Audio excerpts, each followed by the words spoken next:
igramo Clash of Clans, bukvalno predugo ga nisam igrao i bilo mi je nekako dosadno ga igrati, dosadio mi je. Upgradao sam Town Hall na level 3 i armija nam je full, pa hajde nekoga da napadamo.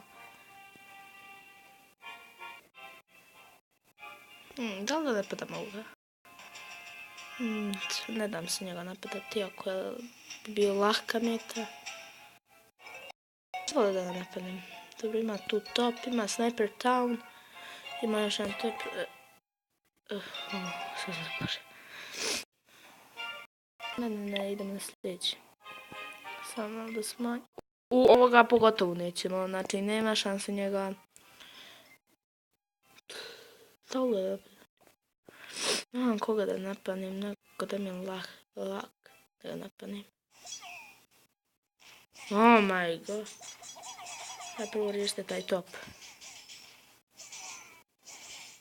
Dobra, ja ću pustiti muziku dok se on bori. Pa ajde, uživajte.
I ljudi, victory!